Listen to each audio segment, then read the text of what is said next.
Hi guys, and welcome to Life and Slow Forward.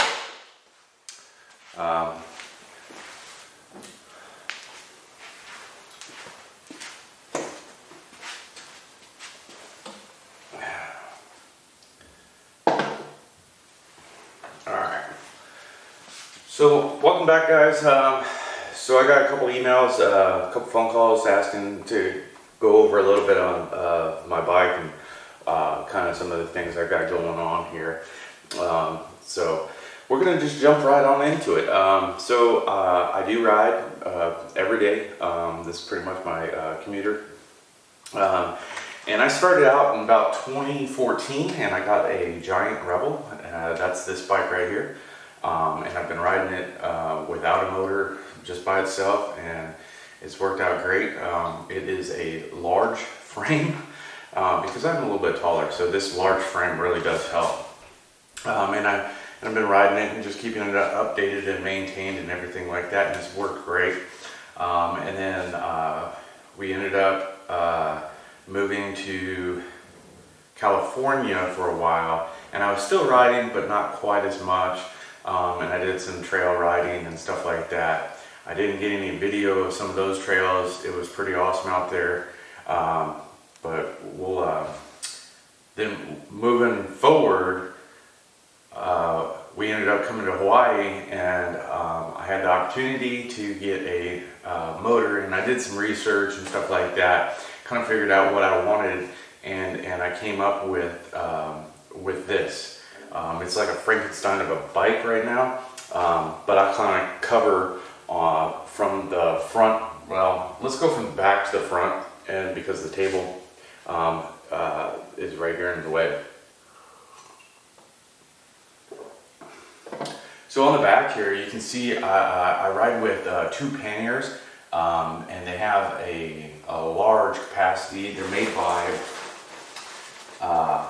Rack Time Tour, and so they have the ability to put I'm going to give about 4 milk jugs back there, if that gives you a kind of gallon-sized milk jugs. They can fill out pretty good, and when they're full and they have all my stuff in here, they're sticking out a little bit of the ways.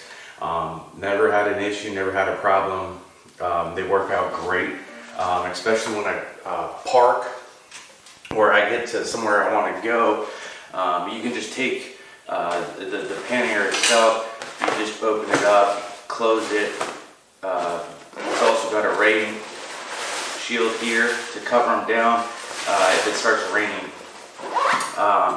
And then all you do is just pop these and just lift up, and it pops right off, and you can take it with you wherever you're going to go. Let's say you're going into the store or whatever, and you don't want to pay for bags. You just take these with you, throw them into the grocery cart, and then you can put all your groceries in there and everything like that. The framework for it is pretty straightforward. It goes straight down to the bottom axle. It's hooked into the back of the frame here. This is a hardtail bike. This is not a full suspension bike. This has only got front suspension on it, and that was by choice. Anyway, let me move everything around here so we can get a better shot, more specifically at the motor, the battery, and I want to cover a few things with all of that and kind of go over that. So hang on a quick second. Let me move you around. Hi guys, and welcome back. You know, we were just covering on this bike, and we were just talking about the panniers and stuff, and I had to move the table so we can go over some things. I was able to, let's see, I've got some notes over here, so I'm going to be glancing at them, of all the parts listings that I got.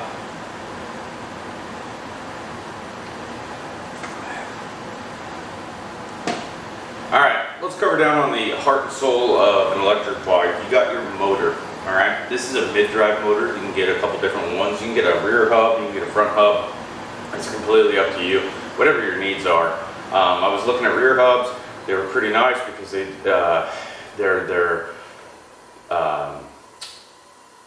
in the back. They don't rely on a chain, they don't rely on anything, they're just in the hub and they go and it just pushes you along. A front hub, it's more like a front wheel drive car. It kind of pulls you along, but it puts a lot of weight up front. Rear hub puts it a lot of in the back, so I went with the mid-drive motor here.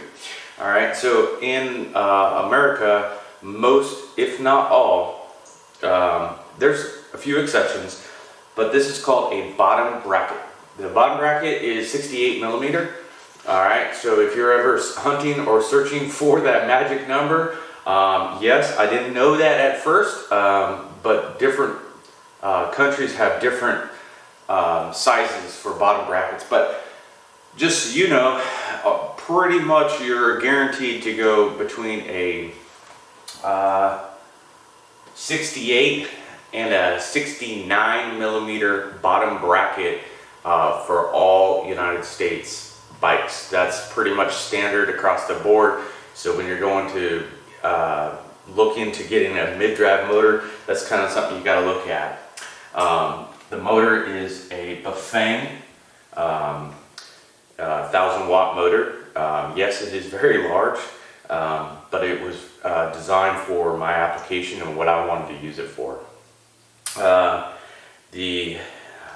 It's got a charge controller built right into it. It's on this side. All right, so behind this cap right here is going to be your charge controller. It is secured through the bottom bracket. So you've got your motor, charge controller on this side, bottom brackets here, and then there's a, what do they call it, a locking ring, and the torque is right on there. It's in Newton meters because obviously it's from a different country. It's all metric and stuff like that, so you just have to do a couple conversions, and you know, any search engine will help you out with that. Not to mention, if you get a torque wrench, it has inch pounds on one side, Newton meters on the other side, and it's pretty easy, pretty straightforward. So, moving on. Alright, so this, you'll see this metal piece right here. This here is a stabilizer. California Ebike came out with it. I agree with them. It transfers the power, so it's not solely relying on just the bottom bracket nuts. It also drives that power up into the actual frame of the bike. And then you can see right here, it's bolted to the bottom bracket and to the motor and to the bottom frame. So it's attached in like 3 different spots here. And so that's why you see this hose clamp right here, is because that is holding that stabilizer bar. They say in some of the reviews, some of the comments, you know, they were saying they were starting to twist or loosen up, and that stops all of that. I've not had an issue with it. When I put this together, I kind of overbuilt everything. So the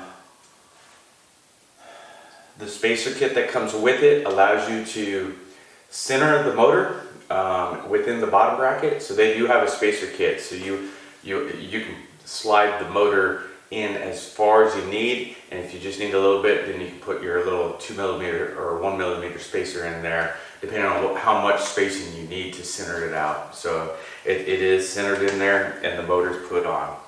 All right, so that's the motor. That kind of covers the motor. If you guys have any questions, please drop comments in the description. I have it all in the description below, but please, if you have more questions, I can answer them. You know, just throw them in the comments, and I'll answer them. So just let me know what you guys want to hear, and obviously I can answer as much as I can. So, all right. So this battery, okay, you do not need a battery this big. You can go with smaller ones, charge it up a little bit more, but I was looking for distance and to get out there and not have to worry about this. I charge this every other day, roughly. It just depends on how many miles you want to go and how many miles on a single charge you can go. Obviously, the bigger the battery, the more times you have to charge it. This happens to be a Jumbo Shark 48 volt 17 amp hour, and it comes with a charger. it did. I ended up having it shipped over from a battery company, and they sent it to me. It comes with a readout right here of how charged it is. I just got done charging it. This turns it on and off. This is also a lockable battery, so I can lock this in and it won't come out. You have to have the key to unlock it, and it slides up. Well, I thought I had the key right here.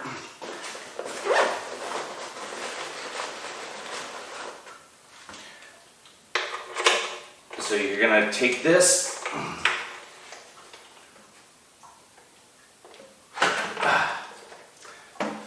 and then it just slides out. As you can see right here, it locks in with these little things. The connections are down here at the bottom, and it just slides in. When you go to put it back in, it just locks in. It's a really, really simple design. Pretty effective if you're in like, let's say, a high traffic area. You can just pop your battery off, throw it into your panniers, take it with you, if that's a concern of yours. I haven't had that concern for a while, so we just leave it on there. And then it's all hooked into the controller down here at the bottom. I tucked everything into the bottom of the frame rail, and so that it's all try to be as clean as possible, and so there's not wires hanging everywhere. When I put this together, and I don't know if I have any pictures of when I was putting this together, but the wires were just hanging everywhere. Get yourself a grip full of zip ties, because zip ties will be your friend on this one. So that covers down on the battery. Right here you've got the speed sensor, and then since we're on this side, I'm gonna talk to you guys a little bit about the brakes. Now I upgraded a little bit. No, you don't need any of this high-end brakes or anything, but these are Magura hydraulic brakes, and I went with a larger disc brake so that it could stop me faster. I was doing a lot of riding, had a lot of weight in the back, had a lot of momentum and inertia, and I just didn't want to risk not being able to stop because I was holding a lot of weight in the back. Part of the reason why I went with the mid-drive is to push the weight forward, because these panniers can hold some weight, and I want to be able to stop. So the front and the rear both have Magura disc brakes, and it will stop you on a dime, I guarantee.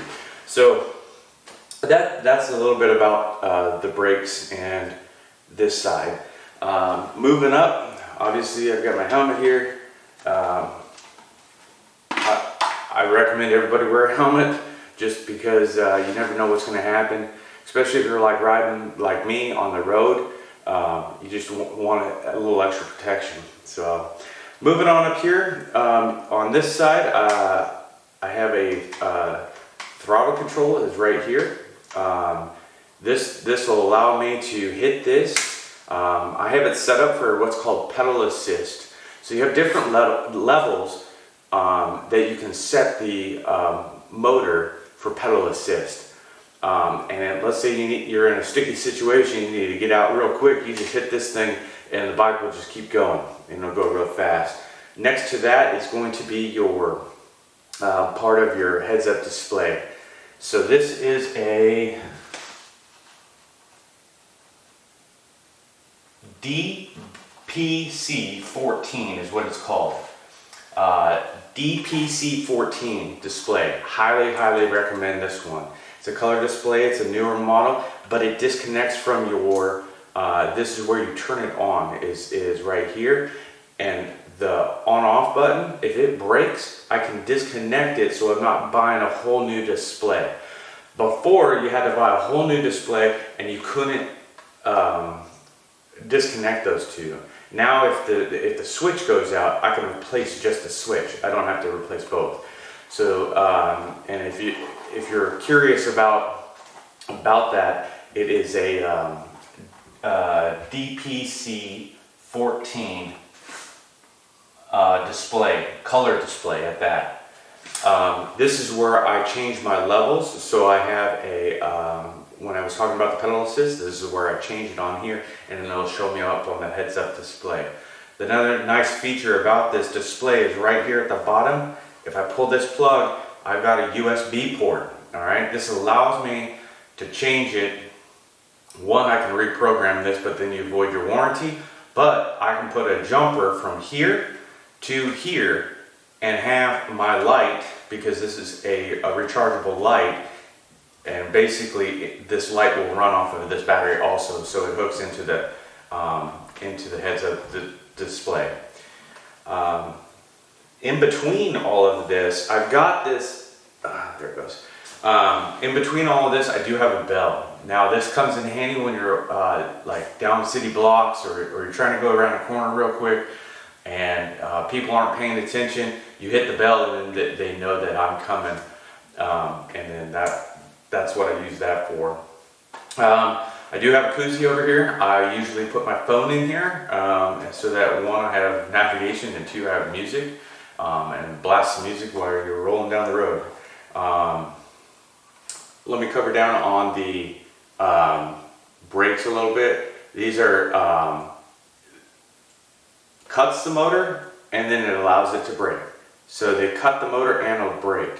So that's kind of a safety feature. So like when you're going like downhill or whatever, and I don't want to use the motor anymore, I just give these a light touch. It cuts the motor off, and then it saves on my battery. I can get more miles out of it and everything like that. And if I want to shift, I'm going to use my right hand and I'm going to shift. When I spin the bike around, I'll kind of show you. The other thing I went ahead and did is I got another free bike off the curb from somebody, and I went and put a front fender on this. So in Hawaii, there was a lot of rain, so sometimes out of nowhere you get this rainstorm. I usually duck under something or under a tree. Rainstorm passes, but then the road's all wet. So I've got a little bit of a fender back here, and I got my front fender that I just installed up here and kind of fitted it to the bike so that I don't have to worry about the spray coming up and hitting me in the chin or getting everything freaking dirty. It keeps the bike a little bit cleaner, and it doesn't look too bad. I don't even really notice it, so haven't had an issue with it. It's just, it functions really, really well, and I like it. So, all right, let me spin the bike around, and then we'll get back to you guys. Just give me a quick minute, and then we'll cover the whole other side of the bike, and you can see some of the things I want to talk about. All right, just give me a minute.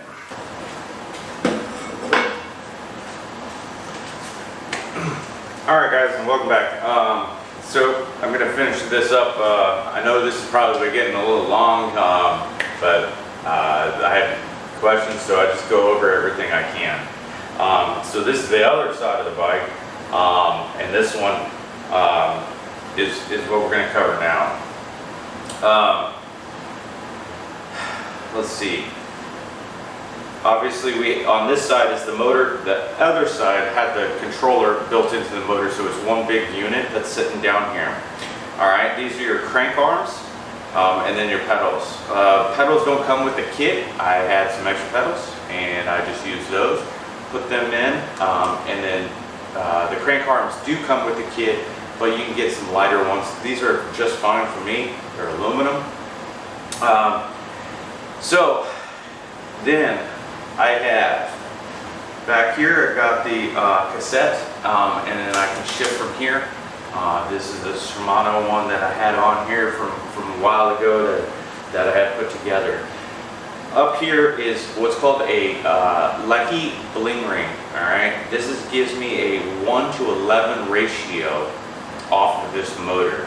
All right, so these electric bikes have a lot of power. They have torque. They have all kinds of stuff. I can cruise at a steady pace, you know, between 25 and 30 miles an hour if I really wanted to. The reason I went with this style of bling ring is, one, it sets the chain back so it's all in line. And I can kind of explain that, but if you look straight down this bike, this chain is all in line. So it's not going to be sitting at an angle. I've got a couple here. This one is this is a 7 to 11 speed. So this is a 42, and I'll put this on when I'll do some off-roading and stuff. This one's set up a little bit more for higher end speed.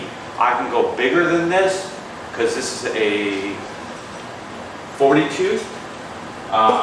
This one here is a 46 tube. All right. So obviously gearing. All right. That's all it is gearing. Big shout out to Lekkie because they know they're not sponsoring or anything, but Lekkie bling rings are really, really cool. They allow you to put the chain further into the bike so that it's all in line. Very, very nice system they have built. That's all cut, CNC cut and everything like that. I do have what's called an 11S chain on here. All right.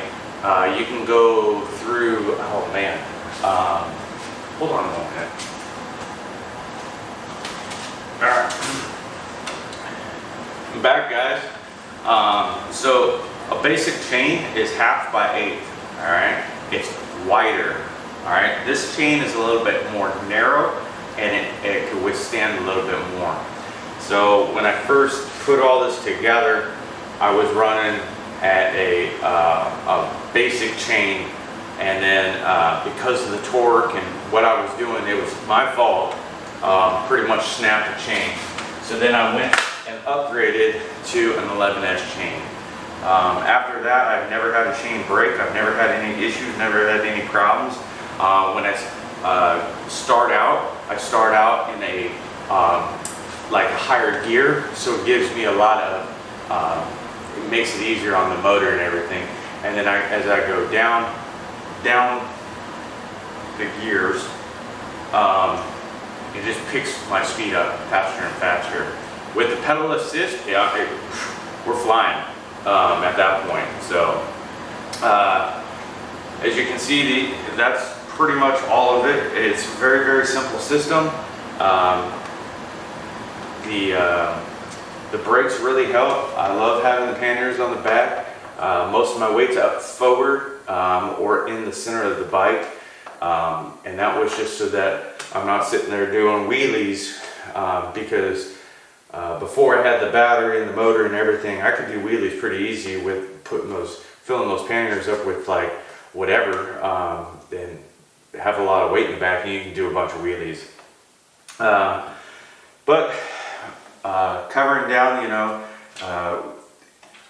you've got the frame here, rear sprocket, rear derailleur, Lekkie bling ring. I got a Bafang motor. We've got an 11S chain is what it's called. It's a little bit skinnier. It's oiled right now, so keep your chains lubed and oiled and clean. That does help so you don't get any undue wear on it. This is a 48 volt 17 amp hour battery with a